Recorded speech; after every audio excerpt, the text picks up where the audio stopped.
Why do your frontline leaders need to care about employee performance?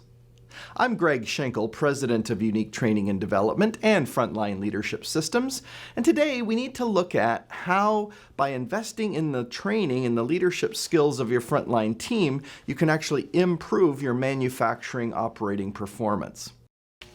All right, listen up. Quiet down.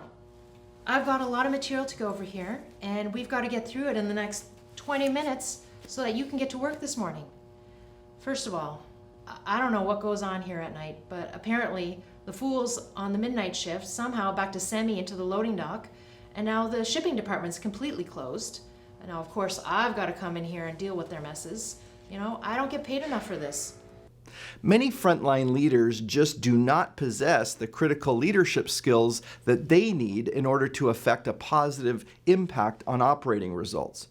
As a result of that, you're not going to see the kind of gains that you could if you had better and stronger leaders in place. Remember that frontline leaders end up interacting with and leading 80% of your workforce. So even if you can just get one well-placed, well-trained leader in a group, it can help elevate the performance in that department.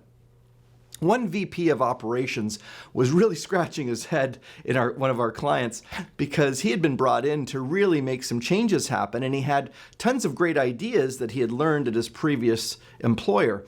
So when he came to this particular company, he said, "Oh my gosh, I'm trying to get these concepts pushed down through the group, but they just don't seem to understand some of the fundamentals or the basics, or they'll take the ideas and try to ram them down through the work group, which only caused excess resistance." So what he did is he said, we've got to give these guys the skills that they need so that they can carry these messages down to the floor, and I can remove this bottleneck to making improvements. So I've got a few tips for how you can improve the operating performance and the employee performance in your manufacturing operation. Here's tip number one. Make sure your team competes against its potential, not each other. It's a common trap because managers tend to be competitive by nature. That's why they were interested in being promoted, that they think that everyone else will reach their full potential if you create these internal rivalries between employees or between departments.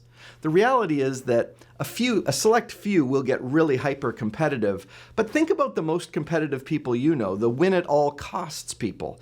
What ends up happening is they look at ways to game the system or sometimes even to cheat, and that's not what you're looking for. It also doesn't do you much good to see one shift trying to beat another shift in its production numbers, only to find out that the next day it flips around the other way. What you really want to do is say, what is the potential of the work group, and does the work group understand that, and can they compete against their own potential? Tip number two, clarify the expectations. It still surprises a lot of leaders to find out that many of the employees don't clearly understand what's expected of them.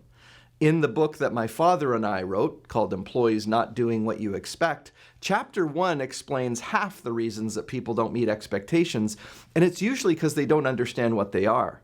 This could be even as simple as not understanding what the capability is of the equipment or the work processes that they're managing and running every day. So be sure as a management team, and be sure to develop your supervisors so that they can clarify the expectations so people understand what winning is every day. The third and final tip, of course, is to coach for performance. Now, coaching for performance means identifying what the gaps are between what we'd like to see and what we're actually seeing, and then using coaching conversations to move the needle forward on those. If you assume that most of the employees want to do a good job, they want to meet your expectations, but they're just not sure or they're not aware of how some of their actions are either contributing or acting as a barrier to generating those results, you can use coaching conversations to move it along. Now, I do mean coaching and not sort of corrective discipline.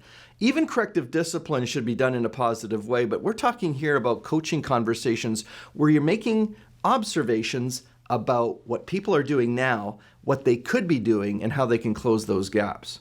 And just a little word about gaps as we bring this leader feeder to close. Anytime you're trying to turn around the operating performance in a manufacturing facility and improve employee performance, you're going to tend to focus on the gap between what you're seeing and what you'd like to see. I just want to remind you that it's very important for building on positives and building on momentum that you take a look at the gains that are being made and not just on the gaps, because there'll always be a gap. But can you help celebrate the gains which can nourish your people to go forward in their journey?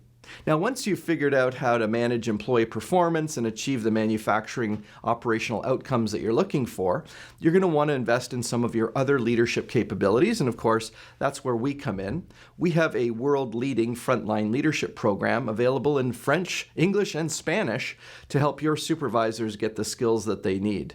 It all starts with a conversation, and you can do that by visiting our website at uniquedevelopment.com. And why not join our community on LinkedIn or Facebook so that you can connect with us and connect with other like-minded leaders in developing leadership excellence.